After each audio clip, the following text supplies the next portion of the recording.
오늘 말씀 누가복음 13장 1절에서 9절 말씀입니다. 오전에 제가 좋은 아침입니다. 안녕하세요. 잘 지내셨습니까? 하고 제가 여쭤봤는데 잘 지내셨던 분도 계실 것 같고 또 잘 지내지 못하셨던 분도 계실 것 같습니다. 저는 사실 지난 몇 주 동안 굉장히 힘들었습니다. 어떤 분께서 저에 대해서 악의적인 목적을 가지고 비방을 하시는 거를 돌려서 듣게 된 거예요. 근데 그분이 제가 모르는 분도 아니고 잘 아는 분인데 그분이 왜 그러셨을까 하면서 마음이 참 불편하고 힘들었습니다. 근데 직접적으로 그분에게 제가 연락을 할 수는 없어서 연락은 못하고 이제 다른 분을 통해서 연락을 기다리고 있습니다. 뭔가 오해가 있다면은 오해를 풀고 화해하고 싶습니다. 그런 뜻을 전달해 드렸는데 그럼에도 불구하고 연락을 받지 못했습니다. 사역을 하다 보면은 이렇게 대중들 그리고 지역 사회에 계신 분들하고 같이 어울려서 교제를 나누기 때문에 그런 어려움들이 종종 생기는 것 같습니다. 목회자이기 때문에 선교사이기 때문에 또 공적으로 사역을 하는 사람이기 때문에 그런 일들이 있습니다. 그런데 멀리 있는 사람, 잘 모르는 사람하고만 그런 일이 벌어지는 것 같지는 않습니다. 가까이 있는 사람하고도 그런 일이 종종 있는 것 같아요. 올해로 제가 결혼한 지 이제 16년이 되었는데 16년이 되도록 아내와 아주 사소한 일로 다투기도 하고요. 서로 오해를 하기도 합니다. 남편분들이 많이 계신데 하루는 한 아내가 남편이 이렇게 옆에 있길래 남편 쓰레기통에 쓰레기가 꽉 찼네 하고 얘기를 했대요. 그러면 남편이 어떻게 해야 되죠? 남편분들만 하면 대답해 보세요. 남편이 어떻게 해야 되죠? 마음으로는 알고 계신데 굳이 그거를 하고 싶지 않으셔서 말씀을 못 하시는 것 같아요. 쓰레기를 빼서 버리는 것이 맞는 거잖아요. 남편 쓰레기통에 쓰레기가 꽉 찼네. 그 말은 이거 꽉 찼으니까 가져다 버려 하는 말을 돌려서 하는 건데, 만약에 어떤 남편이 그러게 쓰레기가 꽉 찼네. 누가 이렇게 쓰레기를 많이 버리나 하면은 그날 저녁은 어떨까요? 국물도 없지 않을까 하는 생각이 듭니다. 국물도 없지 않을까. 결혼 생활을 한 지 16년이 되었는데도 아직도 아내와 저와의 관계 가운데 서로 커뮤니케이션이 되지 않아서 불편하고 오해가 생기고 싸우게 되는 그런 일들이 있는 것 같습니다. 그래서 오늘은 이 말씀의 내용이 하나님과 우리 가운데 생길 수 있는 그런 오해에 대한 내용인데, 이 말씀을 나누는 가운데 그런 오해들이 풀리고 우리의 마음 가운데 하나님의 은혜가 임하기를 주님의 이름으로 축원합니다. 잠깐 함께 기도하시겠습니다. 하나님 아버지, 오늘 예배 자리로 저들을 인도해 주심을 감사합니다. 지난 삶을 되돌아보면 힘들고 어려운 분들도 계셨을 것이고, 너무 힘들어서 교회를 나오기 어려운 분들은 온라인으로도 예배를 드리고 계실 것이고, 더 힘든 분들은 하나님을 만날 자신이 없어 예배도 드리지 못하시고 계실 줄로 압니다. 우리의 모습이 어떠하든 하나님께서 함께 찾아가 주셔서 주님의 마음을 나눠주시고 다시금 하나님의 은혜 가운데 거하는 역사 있게 하여 주시옵소서.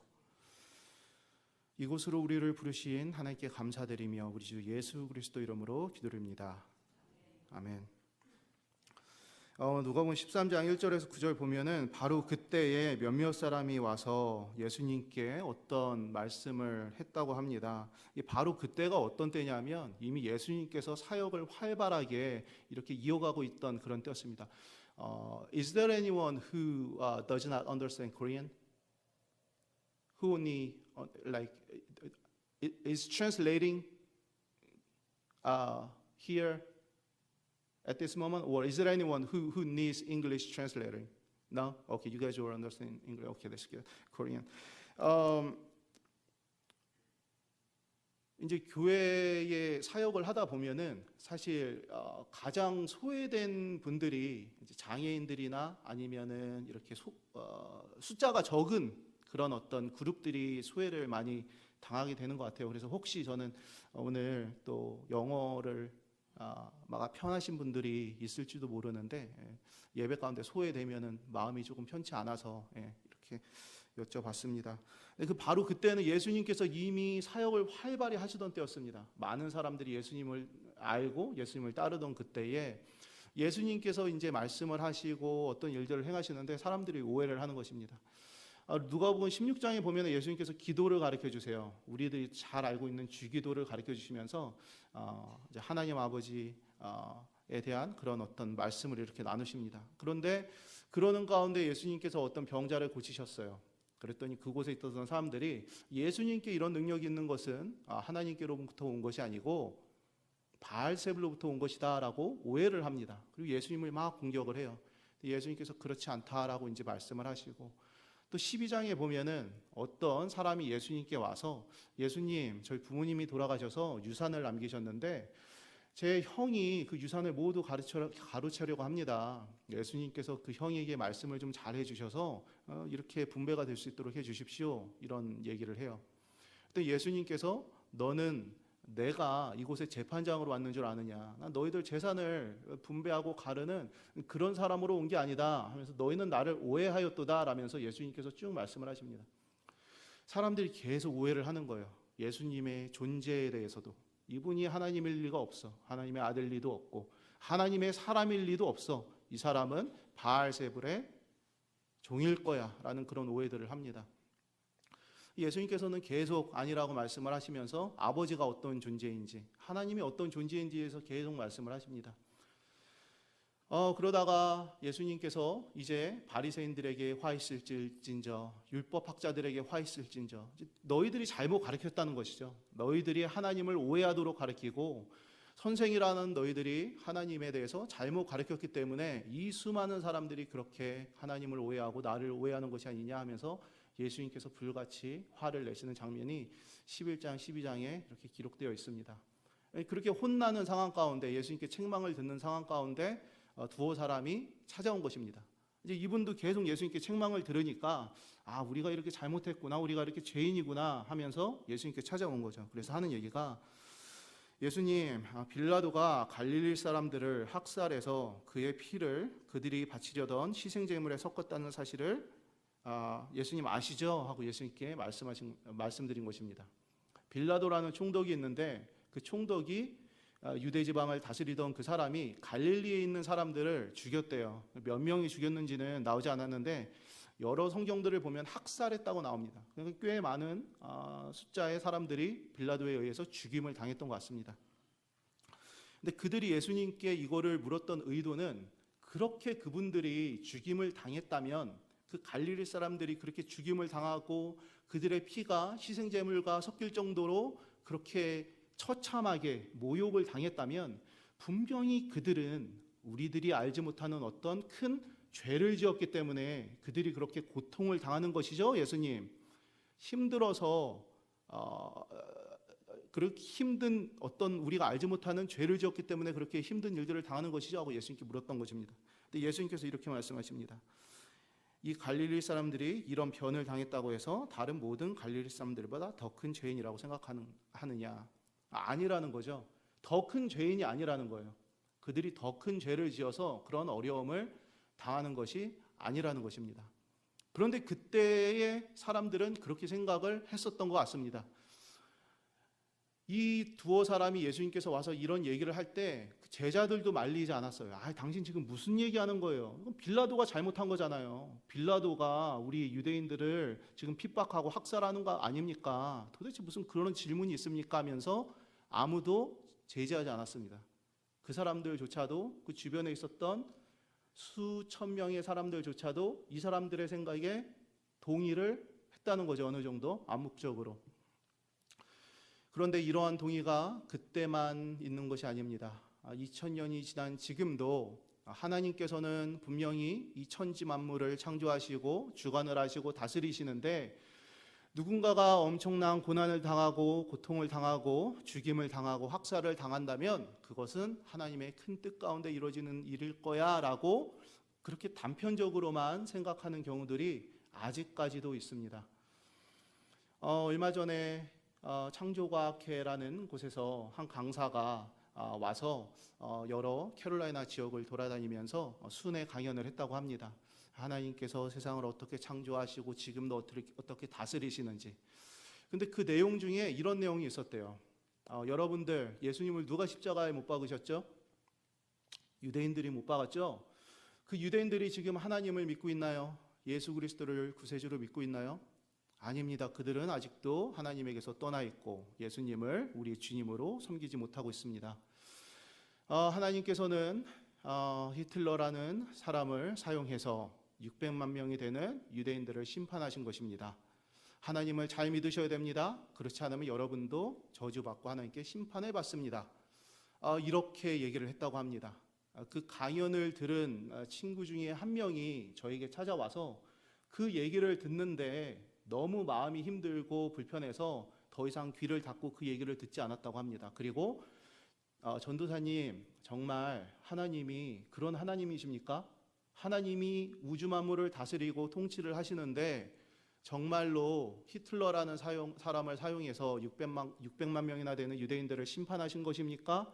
하고 저에게 물었습니다.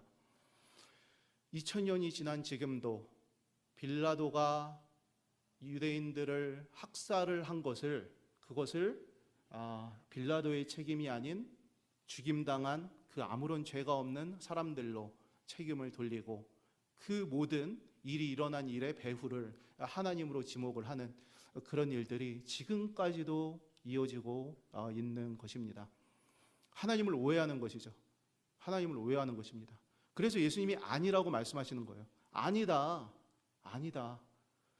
너희들이 생각하는 것처럼 어떤 사람이 고통을 받고 어려움을 겪고 죽음을 당하면은 그것은 그 사람이 더 큰 죄를 지었기 때문이 아니다 하면서 예수님께서 이어서 말씀하시는 것이 너희도 회개하지 않으면 모두 망할 것이다 이렇게 말씀하십니다. 너희도 회개하지 않으면 모두 망할 것이다. 여기서 예수님께서 너희도 회개하지 않으면 모두 망할 것이다 라고 말씀을 하신 것은 너희도 회개하지 않으면 망해 라고 말씀하신 게 아니에요. 너희도 그들이나 너희나 다 똑같은 죄인이야, 똑같은 사람이야 라는 것을 말씀을 하시려는 것이고 너희가 회개하지 않으면 망할 것이다 라고 말씀하신 것이 아니에요. 잘 이해가 안 되시죠? 헷갈려요. 그런데 이 말이 맞으려면은 그래 너희도 회개하지 않으면 망할 것이야 라고 얘기를 하면은 그러면은 그게 맞아요. 그래 맞아. 더 큰 죄를 지어서 어떤 죄인지는 내가 너희들에게 얘기할 수는 없지만 그들이 그렇게 학살당할 만한 죄를 지어서 그랬기 때문에 그들은 죽임 당한 거야. 너희도 회개하지 않으면 망해 라는 말이 성립이 됩니다. 근데 예수님께서는 그렇다라고 하지 않으세요. 아니다라고 하세요. 아니다라고. 그 말은 예수님께서 제가 말씀 시작하면서 말씀드렸던 것처럼 쓰레기에 쓰레기통에 쓰레기가 차 있네 한 것을 굳이 그대로 들으시면 안 돼요. 그러면은 저녁에 밥을 못 먹는 거예요. 이 얘기를 한 것은 버리라는 것이구나 라고 알아들어야 되는 것처럼 오늘 이 본문도 너희들도 회개하지 않으면 모두 망할 것이다. 이것은 회개하지 않으면 망한다는 말이 아니라 너희들이나 그 사람들이나 우리 모두 같은 죄인이야. 똑같은 죄인들이야. 다 같은 사람들이야 라는 것을 예수님께서 말씀을 하시는 것입니다. 그러면서 예수님께서 아무리 이 비유를 이 말씀을 해도 그들이 이해를 못했던 것 같아요. 이해를 못하는 것처럼 느껴졌나 봐요. 그러니까 비유를 들어서 말씀을 하세요. 또 실로암에 있는 탑이 무너져서 치어 죽은 18사람은 예루살렘에서 사는 다른 모든 사람들보다 더 많이 죄를 지은 사람이라 생각하느냐? 하고 물어보세요. 첫 번째 사건은 누구로 인한 사건이죠? 누구로 인한 사건이죠? 빌라도로 인한 사건이죠. 그런데 유대인들은 누구로 인한 사건이라고 얘기를 했죠? 갈릴리 사람들. 갈릴리 사람들이 피해자잖아요. 그런데 유대인들은 갈릴리 사람들이 가해자로 이렇게 생각을 한 것인 것처럼 이번에는 예수님이 실로암 망대라는 예를 들어서 말씀을 하시는 거예요. 실로암 망대가 무너져서 18사람이 죽은 것을 너희들이 알지 않느냐? 그러면은 그 죽은 18사람은 다른 사람들보다 더 죄를 지은 것이라고 생각을 하느냐? 묻는 것입니다. 첫 번째 이슈는 지도자의 이슈입니다. 리더십의 이슈. 리더십이 잘못한 것을 리더십으로 인해서 피해를 입은 사람들이 오히려 잘못을 한 것이라고 생각했던 오해인 것이고 그 모든 일들이 하나님께서 하신 일이라고. 두 번째 사건은 사고입니다. 실로암 망대가 무너졌어요. 지금은 고층 건물들이 많지만 예전에는 고층 건물들이 많이 없습니다. 지금도 뭐 IT라든지 가난한 나라들 가보면은 2층 되는 건물들도 많이 없어요. 그런데 어떤 탑에서 그 탑이 무너져서 18명이 죽었다는 것은 그건 엄청난 일이 일어난 것입니다. 전 유대 지역에 있는 사람들이 알 정도로 그런 사고가 일어났는데, 너희들은 그 사고도 그 탑에 올라갔던 그 18사람들이 우리가 알지 못한 어떤 죄를 지어서 죄에 대한 벌을 받았다고 생각하지, 심판받았다고 생각하지? 라고 예수님께서 되물으시는 거예요. 그때 예수님께서 말씀하십니다. 그렇지 않다. 내가 너에게 말한다. 너희가 회개하지 않으면 모두 그렇게 망할 것이다. 너희나 그들이나 똑같다라는 것을 예수님께서 반복해서 말씀하고 계시는 것입니다. 마찬가지로 2000년이 지난 지금도 동일한 오해는 계속되고 있습니다. 2014년 4월 16일 세월호가 바닷가에서 침몰하였습니다. 그때 이름만 대면은 다 아는 굉장히 유명하고 대형 교회를 담임하고 계시는 한 목사님께서 이런 말씀을 설교 가운데 하셨다고 합니다. 하나님이 세월호를 공연히 이렇게 침몰시킨 게 아닙니다. 나라가 침몰하려고 하니 하나님께서 대한민국은 그래서는 안 돼요. 어린 아이들, 어린 학생들, 이 꽃다운 애들을 침몰시키면서 국민들에게 기회를 준 것입니다. 누가 무슨 책임 이런 식으로 수습하지 말고 온 나라가 다시 한번 반성하고 애통하고 눈물을 흘리고 우리 잘못이라고 생각하면서 새로운 전기를 만들어야 되는 것입니다. 우리나라도 선진국의 꿈을 가지고 이번에 하나님이 추락시킨 실종된 침몰한 세월호와 함께 다시 한번 일어난 기회가 만들어졌으면 합니다. 그 목사님이 이렇게 하십니다. 세월호를 하나님께서 침몰시켰대요. 어린 학생들, 꽃다운 애들을 침몰시키면서 우리들에게, 국민들에게 기회를 준 것이고, 이번 기회를 통해서 우리가 반성하고 우리나라가 선진국으로 다시 일어나면 됩니다 라고 말씀을 하신 거예요. 실로암 망대 18명이 죽은 것을, 죽은 그 18명 하나님께서 심판하시고 그 사람들이 뭔가 죄를 지었거나 하나님께 희생 제물로 바쳐졌다고 생각하는 이 유대인들이나 2000년이 지난 지금 대형 교회 이름만 대면은 다 알아요. 여기 계신 분들. 그분이 세월호라는 사건을 보면서 하나님께서 그 배를 침몰시켜서 그 아이들을 희생시켜서 대한민국에 더 잘됨을 바라는 그런 하나님이라고 설교하는 그런 분들이나 전혀 다르지 않습니다. 똑같습니다. 똑같아요. 2000년이 지나도 우리가 하나님을 오해하고 하나님에 대해서 잘못 생각하고 있는 이런 것들 똑같습니다. 어제 저녁에 제가 어느 분으로부터 카톡 메시지를 받았습니다. 그분이 이렇게 메시지를 보내셨습니다. 공동 카톡방인데, 영적으로 가장 타락한 이태원에서 대형 참사가 발생했습니다. 지금은 깨어 온 힘을 다해 나라와 민족을 위해 기도할 때입니다. 세월호 참사가 일어나서 그 꽃다운 생명들이 어둠 가운데, 공포 가운데, 추위 가운데 떨면서 죽임을 당했을 때 하나님께서 대한민국의 미래를 위하여서 그 아이들을 죽이셨다는 그 내용하고 전혀 다르지 않는 내용입니다. 영적으로 가장 타락한 이태원에서 대형 참사가 발생했대요. 나라와 민족을 위해서 기도를 해야 된대요. 누구를 위해서 기도해야 되는 거죠, 지금? 누구를 위해서 기도해야 되는 거예요? 이 아이들 위해서 기도해야 되잖아요. 10대, 20대 한창 놀 나이에 꽃도 피지 못하고 생명을 잃은 이 친구들, 이 가족들 위해서 기도해야 될 때잖아요. 한순간에 내 사랑하는 아들과 딸들을 잃은 이 가족들 위해서 기도해야 되잖아요. 그런데 영적으로 타락한 그곳에 놀러 간 친구들이기 때문에 그 사람들은 심판받아 마땅한 친구들이고, 우리는 나라와 민족을 위해서 기도할 때라고 합니다.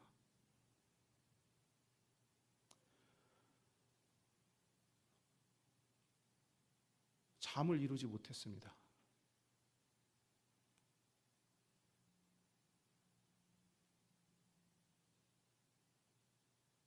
너무 가슴이 아파요. 150여 명의 아이들이 생명을 잃었는데 너무 가슴이 아픕니다. 예수님께서 말씀하십니다. 너희도 그들도 다르지 않다. 그들이 더 많은 죄를 지어서 그런 것이 아니다. 이렇게 두 번이나 예수님께서 말씀을 하셨는데도 아직도 그 유대인들과 주변에 있었던 사람들은 예수님을 오해하고 있었던 것 같습니다. 또 한 번의 비유를 드십니다. 이에 예수께서 이런 비유를 말씀하셨습니다. 어떤 사람이 자기 포도원에다가 무화과나무 한 그루를 심었는데 그 나무에서 열매를 얻을까 하고 왔으나 찾지 못하였다. 그래서 그는 포도원지기에게 말하였다. 보아라, 내가 새해나 이 무화과나무에서 열매를 얻을까 하고 왔으나 열매를 본 적이 없다. 찍어버려라. 무엇 때문에 땅만 버리게 하겠느냐. 포도원이 있는데요. 그 포도원의 주인이 무화과나무를 심었다고 합니다. 그리고 열매를 맺기까지 기다렸대요. 기다렸는데 열매를 못한 것입니다. 3년 동안이나. 그래서 3년이나 왔는데 무화과나무를 열매를 맺지 못하는 것을 보고 이 주인도 이제 기다릴 때까지 기다린 거죠. 과수원지기에게 얘기를 하는 것입니다. 이렇게 기다렸는데 자라지가 않고 열매를 맺지 않으니 그냥 잘라버려. 땅만 버리니 이거 쓸데가 없구나. 이렇게 얘기를 하는 것입니다. 이 무화과나무는 지금 세 가지 좀 힘들고 어려운 상황에 처해 있습니다. 세 가지 상황, 세 가지 안 좋은 컨디션이 있어요. 이 세 가지 컨디션이 어떤 컨디션입니까? 말씀하세요. 괜찮습니다. 세 가지 컨디션 중 하나라도 맞히시는 분에게는 제가 선물을 드리면은 맞히실까요? 네, 스타벅스 10불짜리 하나 걸겠습니다. 네, 세 가지 컨디션이 있는데 그 중에 한 가지, 환경이 좋지 않죠. 무화과나무면은 과수원에 이렇게 심기면은 괜찮을 텐데 얼마나 외롭겠어요. 무화과나무도 외롭지 않을 것 같아요. 외롭지 않으세요? 외롭잖아요. 로마의 압제하에 덩그러니 변방에서 힘도 없이 아무런 소망도 없이 놓여 있는 이스라엘처럼 외롭고 힘들고 그리고 아무래도 포도원이니까 포도나무에 더 많은 관심이 갈 것이고 무화과나무는 아무래도 좀 더 관심이 덜할 것이고 환경이 좋지 않습니다. 환경이 좋지 않아요. 두 번째 무화과나무의 컨디션. 어떤 컨디션이 있나요? 무화과나무는 우리 미랄 봉사자 어머니들 계신데 이거는 우리 미랄과 관련된 분들이 좀 맞춰주셨으면 좋겠습니다. 두 번째 어떤 컨디션이 있을까요? 무화과나무 좀 좋지 않은 컨디션입니다. 네, 8절에 답이 있습니다. 네, 말씀해 주십시오. 3년을 기다렸는데 열매를 맺지 못한다는 거죠. 3년을 기다렸는데 어떤 장애가 있는 거죠? 네, 전문 용어로는 발달 장애가 있다고 합니다. Developmental Disability. 자라야 되는데 자라지가 않는 거예요. 이 정도 됐으면 말을 해야 되고 이 정도 시간이 되면 걸어야 되고 이 정도 되면은 더하기 빼기를 해야 되고 근데 못하는 겁니다. 사람으로 따지면 발달 장애가 있는 거예요. 사람을 무화과나무의 예를 들어서 말씀하시는 거예요. 예수님께서. 저는 모태신앙으로 신앙생활을 지금 40년 넘게 이렇게 해오고 있는데 사실 어릴 때는 나이가 들고 신앙생활에 연륜이 쌓여져 가면 갈수록 더 신앙생활이 쉬워질 줄 알았습니다. 하나님을 예배하는 것이 더 쉬워지고 하나님을 믿고 섬기는 것이 더 편할 줄 알았어요. 그런데 20대를 지나 30대를 지나고 40대를 지나가고 있는 이 순간들을 보면은 점점점 신앙생활이 어려워지는 거예요.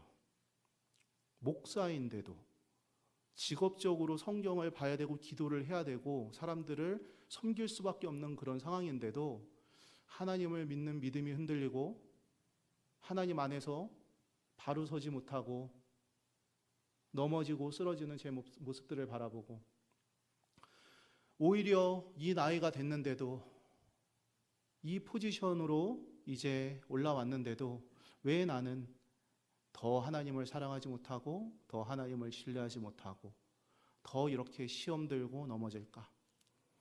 제가 어떤 분으로 인해서 오해를 당해서 몇 주 동안 참 힘들었다고 하잖아요. 했잖아요.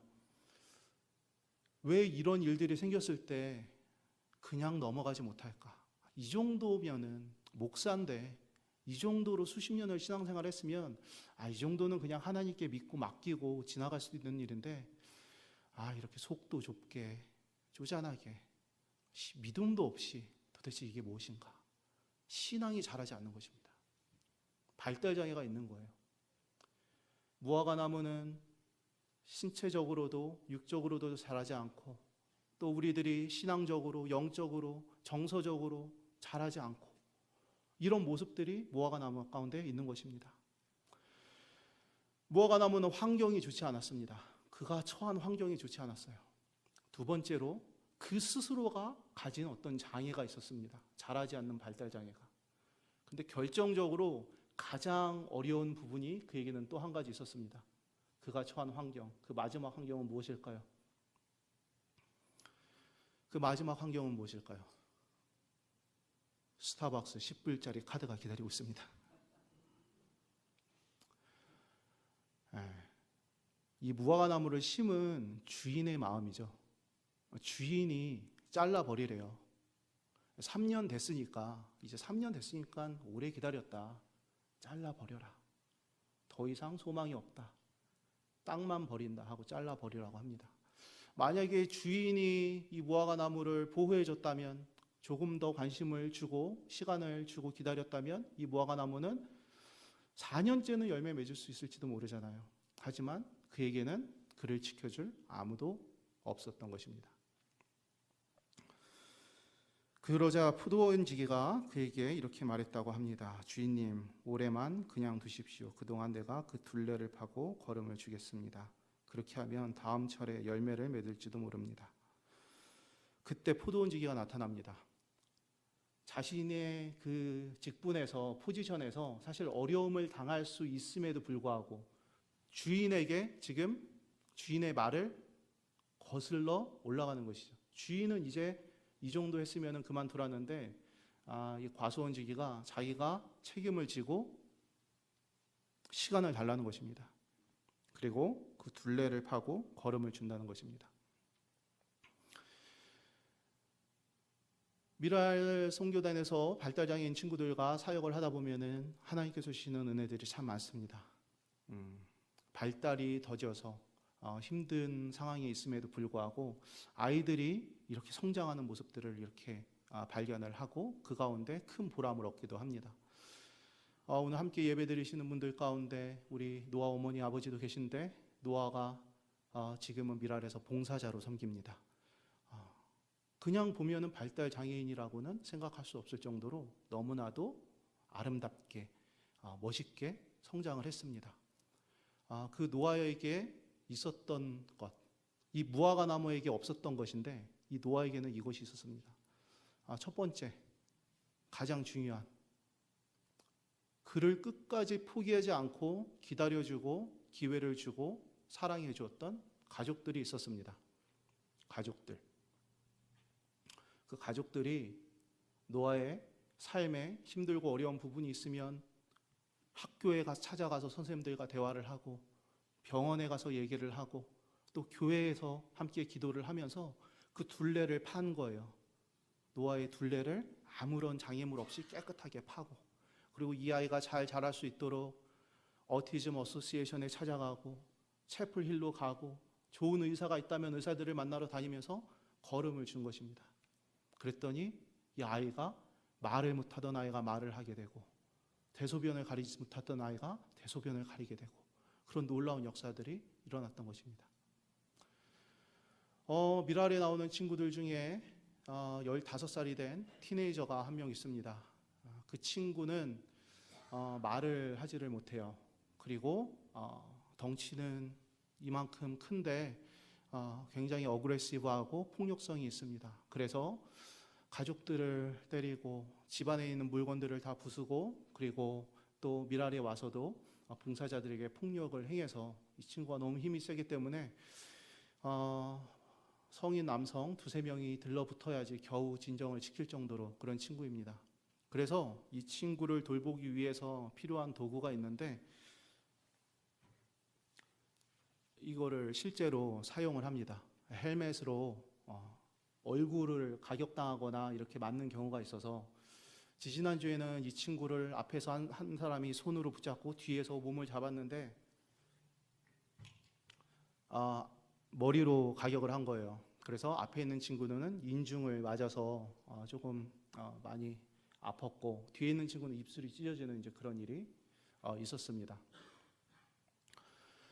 가희 어머니가 저를 만날 때마다 눈물을 흘리시면서 고맙다고 그러세요. 한쪽 눈은 시퍼렇게 멍이 들어서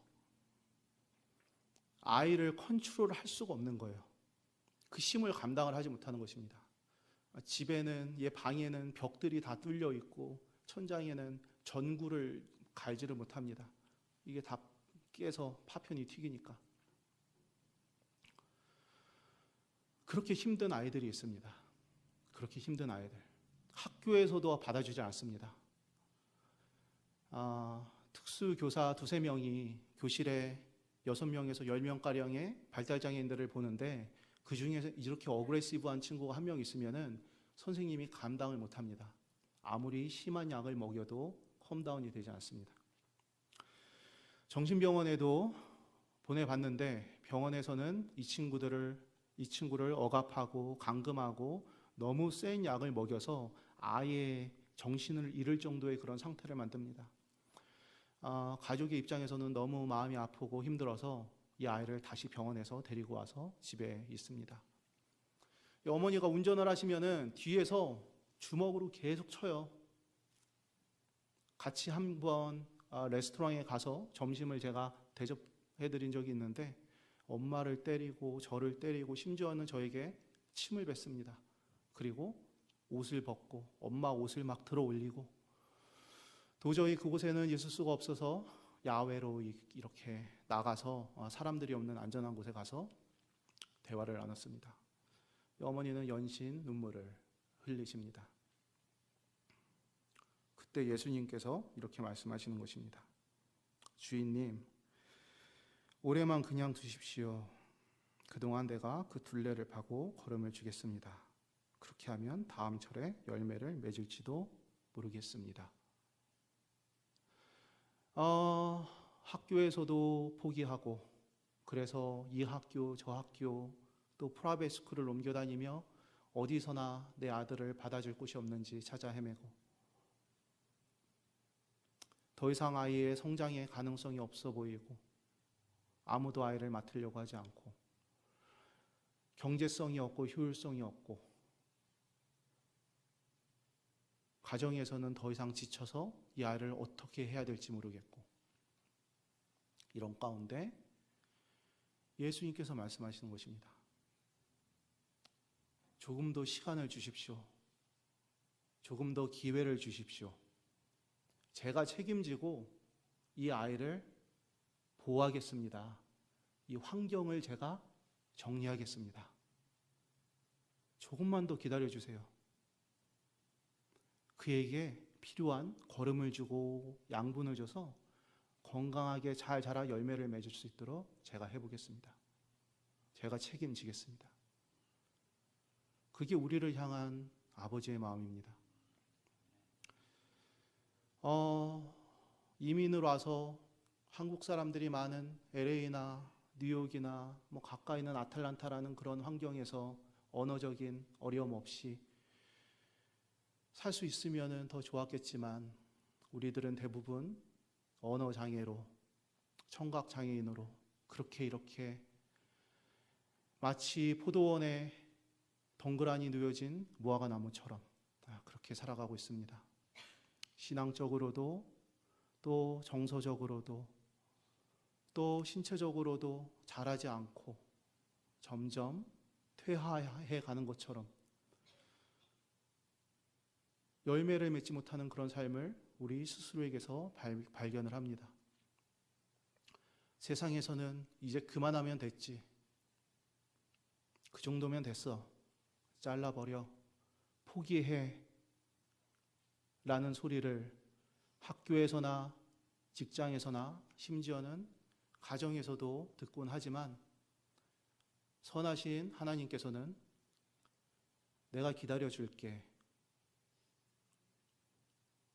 내가 기회를 줄게. 내가 너의 힘든 환경을 안단다. 네가 처해 있는 그 어려움들을 안단다. 내가 그 둘레를 파고 안전하게 너를 보호해 줄게. 그리고 지금까지 내가 받지 못했던 그 걸음과 생명의 꼴로 너를 먹여줄게 라고 말씀을 하십니다. 우리들은 하나님을 오해해서, 세상 사람들은 하나님을 오해해서, 교회에서도 신학교에서조차도 하나님을 오해해서 어떤 사건 사고가 나고 고통의 어려움이 생기고 죽음과 사망의 음침한 골짜기를 지나갈 때에 오히려 그 모든 어려움의 이유를 우리 자신에게서 찾기도 하고, 또 피해를 당한 그 당사자에게서 찾으려고 하는 그런 모습들이 있지만, 그런 오해에도 불구하고, 그런 연약함과 무지함과 부족함과 끊임없이 기회를 줘도 변하지 않는 장애에도 불구하고 예수님께서는 반복해서 말씀해 주고 계십니다. 네, 반주 시작해 주시기 바랍니다. 오늘 함께 이 찬양을 부를 텐데요. 저희들이 이 찬양을 부르는 가운데 그럼에도 불구하고 기다리시는 하나님, 그럼에도 불구하고 보호해 주신 하나님, 그럼에도 불구하고 우리에게 생명의 꿀을 먹이시고 또 우리의 삶을 하나님의 능력으로 충만케 하시는 그 하나님의 은혜가 체험되어지는 그런 하나님의 은혜가 있었으면 좋겠습니다. 가사 다 아시는 찬양인데요, 다 같이 눈 감으시고 우리 가사를 생각하시면서 함께 찬양하도록 하겠습니다. 제 가사를 불러드리겠습니다. 하나님의 은혜로, 하나님의 이 쓸데없는 자, 이 쓸데없는 왜 구속하여 주는지, 왜 구속하여 난 알 수 없도다, 난 알 수 없. 다시 한번 1절 반복하겠습니다. 하나님의 은혜로,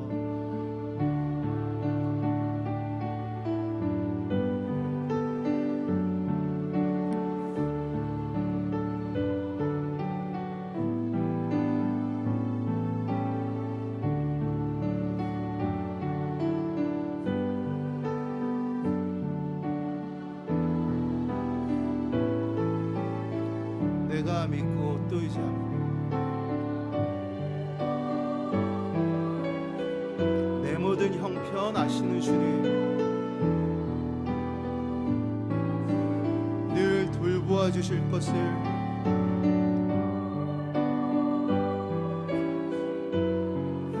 나는 확실히 아네. 하나님의 은혜로,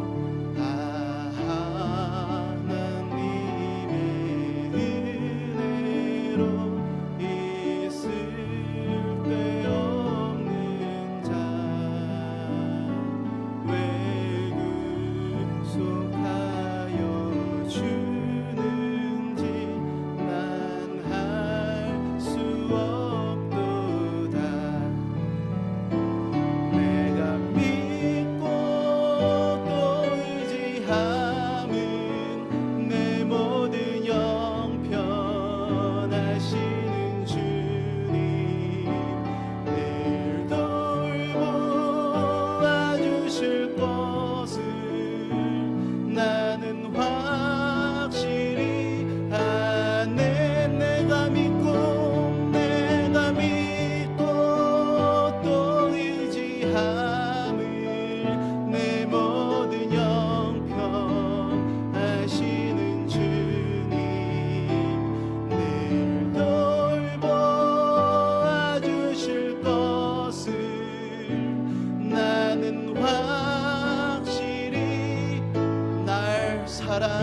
날 사랑하심. 그렇습니다 주님.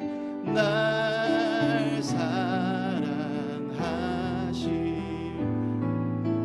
날 사랑하심. 성경에서 날 사랑하심. 날 사랑하심. 날 사랑하심. 날 사랑하심. 성경에서. 이 시간 저희 함께 기도하기를 원하는데요. 먼저 어제 있었던 그 이태원 참사,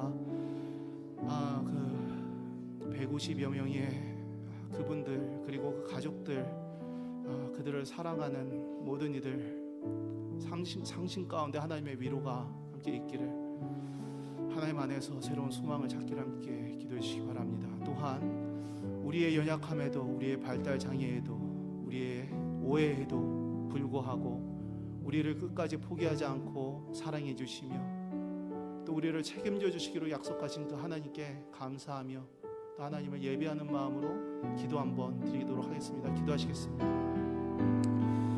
주님, 세상 가운데 참으로도 힘들고 어렵고 이해할 수 없는 일들이 많이 벌어지고 있습니다. 그런 상황 가운데 주님, 저희들은 주님을 오해하여서, 하나님을 오해하여서 그 모든 책임을 엄한 사람에게 묻고답니다. 주님, 어제 또한 너무나도 힘들고 어려운 일이 있었습니다. 너무나도 많은 사람들이 알지 못하는 이유로 원인을 찾을 수 없는 그런 상황 가운데 죽임을 당했습니다. 주여 불쌍히 여기시고 주여 주님의 긍휼로 함께하여 주시옵소서. 가족을 잃은 자들 주님께서 위로해 주시고 찾아가 함께하여 주시고 또 그로 인하여서 아직까지 상처와 또 부상으로 고통받고 있는 자들 주님 만지셔서 치유의 능력으로 회복케 하여 주시옵소서. 우리의 연약함과 부족함 가운데서도 끝까지 포기하지 않으시고 우리를 돌보시고 책임지시는 하나님, 그 하나님을 저희들이 믿고 나아갑니다. 주님께서 한 영혼 찾아가 주셔서 하나님의 마음으로 만져주시고 어루만져 주시옵소서. 주님 감사합니다. 사랑과 은혜가 풍성하신 하나님 아버지, 우리들의 연약함과 부족함에도, 우리들의 하나님을 잘 알지 못하고 오해함에도, 우리들의 잘하지 않음에도 끝까지 당신의 자녀를 포기하지 않으시고 사랑해 주셔서 감사합니다. 오늘도 하나님께서 기다려 주시고 기회를 주셔서 이곳 가운데서 예배드릴 수 있게 하심을 감사드립니다.